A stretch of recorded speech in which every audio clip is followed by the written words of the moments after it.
परिवर्तन आघाडीच्या अधिकृत उमेदवार सुधाकर भाऊ घारे आणि ही स्वाभिमानी सभा या ठिकाणी कशेळे या ठिकाणी पार पडत आहे। या विचार मंचावर उपस्थित असलेले सर्वच पक्षाचे कार्यकर्त्यांना माझा स्वाभिमानी क्रांतिकारी जय भीम आणि जय शिवराय करतो। आज खऱ्या अर्थाने ही सभा आयोजित केलेली आहे।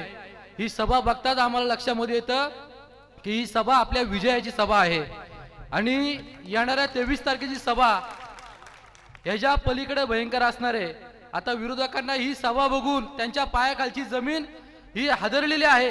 भाऊंनी सांगितलेले प्रत्येकाला 2-2 मिनिटं मिळाली पाहिजेत, पण मी परंतु जास्त बोलणार नाही। या ठिकाणी या मतदारसंघामध्ये ज्या प्रकारे दडपशाही चाललेली आहे, ज्या प्रकारे तरुणांना धमकावलं जातंय, मी पुरा करील, मी उरकून टाकेल, पण पत्रकारांच्या माध्यमातून सांगतोय की माझ्या मतदारसंघामधल्या एकाही मुलाला जर अशी धमकी आली, एकाला धमकी आली, त्याचा कार्यक्रमच करून टाकलाच।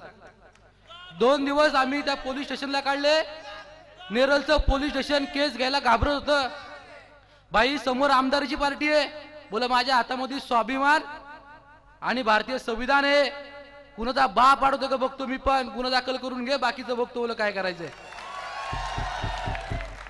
म्हणून घाबरून जायची काही गरज नाहीये, घाबरून जायची काहीच गरज नाहीये, कारण काय विरोधकांच्या पायाखालची माती आता सरकलेली आहे। खऱ्या अर्थाने जर कर्जत खालापूरमध्ये जो विकास पाहिजे, आमचे विरोधक आमचे सोयरे संबंध बोलले मध्ये का प्रत्येक बौद्धवाड्यामध्ये निधी दिलेला आहे, विकास दिलेला आहे। माझ्या हाताला हात धरून बघा आणि प्रत्येक बौद्धवाड्यामध्ये चला, किती कुठं निधी दिलाय मला पण दाखवू द्या। आज माझ्या गावामध्ये तांबसमध्ये अहो करोडो सोडा, 1 रुपयाचा निधी दिला नाही। एकाच रस्त्याचं 4-4 वेळा उद्घाटन केलेलं आहे, भूमिपूजन केलेलं आहे। आज डॉक्टर बाबासाहेब आंबेडकरांचं भवन, आमचा 14 वर्षाचा संघर्ष आज 4 गुंठ्यामध्ये आणलेला आहे माणसांनी। इतका मोठा भला समाज, 22,000 समाज आज 4 गुंठ्यामध्ये बसणार आहे का? आज त्या ठिकाणी आणलं, त्या ठिकाणी 3 आरक्षण पडलेले, आम्ही जीव तोडून सांगतोय, पण काही लोक त्या ठिकाणी गेली, आमदाराची उजगिरी केली आणि ती जागा पदरात पाडून घेतली। त्या जागेला पण आमचा विरोध आहे, त्या जागेवर आम्ही लिगली कोर्टामध्ये फाईट चालू आहे। म्हणजे एकंदरीत इथला असणारा मराठा समाज, इथला असणारा बौद्ध समाज ह्याच्यामध्ये भांड कशी लागतील हा विचार इथल्या प्रस्थापितांनी केला। आज त्या 16 गुंठे जागेचा मराठा भवनला 2 कोटी निधी दिला। आम्ही नगरपालिकेमध्ये चौकशी केली, असा कुठलाही प्रकारचा GR नाही, असा कुठलाही प्रकारचा ठराव त्या ठिकाणी झालेला नाहीये। म्हणजे एकंदरीत मराठा समाजाची बौद्ध समाजाची भांड कशी लागतील हा विचार इथल्या प्रस्थापितांनी केला। उद्या त्या 4 गुंठे जागेसाठी आरक्षण पडतोय, 2030 ला DP प्लॅन चेंज होतोय, मग त्या 4 गुंठ्यासाठी परत आम्ही हाणामाऱ्या करायच्या का? म्हणजे एकंदरीत मतदारसंघामध्ये भांडणं कशी लावायची, आणि मी नाही त्यातला आणि कडीला वाचली, आरशी परिस्थिती झालेली इकडं। पण आमच्या इथला भीमसैनिक तरुण हा सुशिक्षित आहे, त्याला कळलेला आहे। आज तो सातबारे करतो, भावाची जमीन विकतो।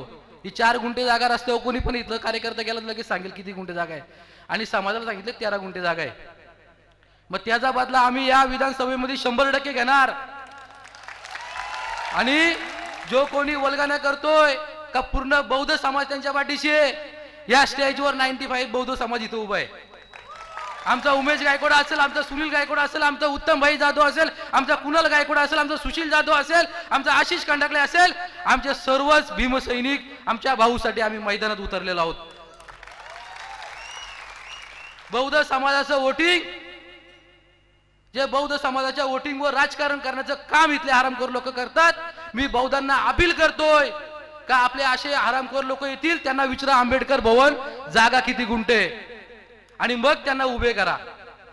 आज त्यांच्याकडे प्रचाराला माणसं नाहीयेत, समाजाच्या माणसाकडे जातात, समाजाच्या माणसांना प्रश्न करतात तुम्ही आमच्या 13 गुंठ्याचा खेळ का केला म्हणून। आमच्या महापुरुषांनी जी लढाई या ठिकाणी केली आणि त्याचं भवन होण्यासाठी एवढा विरोध, तर मी या सभेच्या माध्यमातून आवाहन करतोय, भाऊंना पण देखील सांगतोय, आमच्या बौद्ध समाजाचा जाहीर पाठिंबा, जशी शिवशक्ती आणि भीमशक्ती एकत्र येते आणि ही शिवशक्ती आणि भीमशक्ती ही तुमच्या पाठीमागे खंबीरपणे उभे राहील। आणि या मतदारसंघामध्ये जेव्हा मी पत्रकार परिषद घेतली 10,000चं लीड देणार, एखादा बोला हे वल्गना करतात राजीनामा तयार ठेवा. अरे 10,000 सोड, 22च्या 22,000 आमचा मतदार हा भाऊच्या मागे आम्ही उभा करू. या ठिकाणी बरेचसे नेते मंडळी बोलणार आहेत. मी जाता आता एकच सांगेल का या मतदारसंघामध्ये आपण भाऊंचा हात धरून चाला, कोणाच्या पाया पडण्याची गरज लागणार नाही आपल्याला.